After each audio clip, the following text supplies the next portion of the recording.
Well, this holiday Monday, protesters gathered at a popular holiday attraction which has been closed for over a decade. Premier Doug Ford and his Conservative government were facing loud and growing opposition today to some of their land development plans. Hundreds of people held a rally at Ontario Place to tell the government to keep public lands public. Al Sweeney was at the rally and has the details. Look at that cake.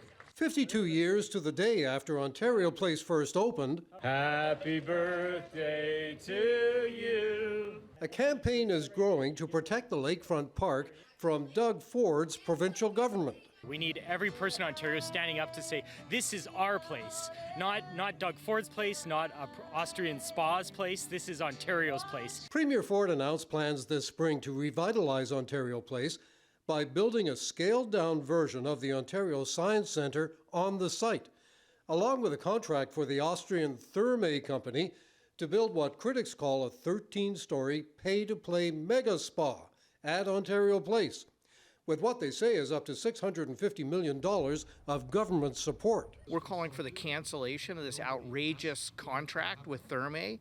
I mean, it's bad enough that Ford is proposing us to spend hundreds of millions of dollars to subsidize a parking lot for a private corporation, but it's completely outrageous and disgusting that he has signed a 95-year lease with a private company to give them access to public land. We're here because we're going to stand up and make sure that this land is protected for all future generations. Honk if you love the environment! Before the Ontario Place controversy erupted, the Ford government was already facing widespread opposition to opening the Greenbelt for housing development, despite the government's promise to protect the Greenbelt. The Ford Conservatives think that Ontario is their personal playground, that our treasury is their purse, is their piggy bank. Well, they paved paradise, put up a parking lot. No, they didn't. They're not going to have it. Burlington singer and environmental activist Sarah Harmer says Premier Ford's got it all wrong.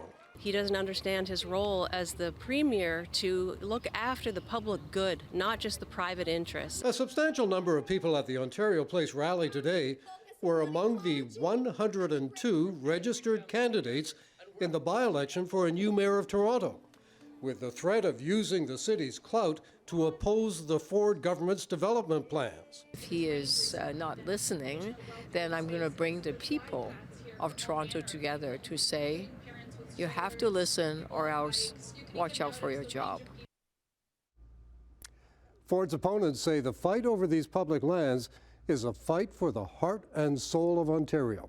They say these lands have to be protected for future generations.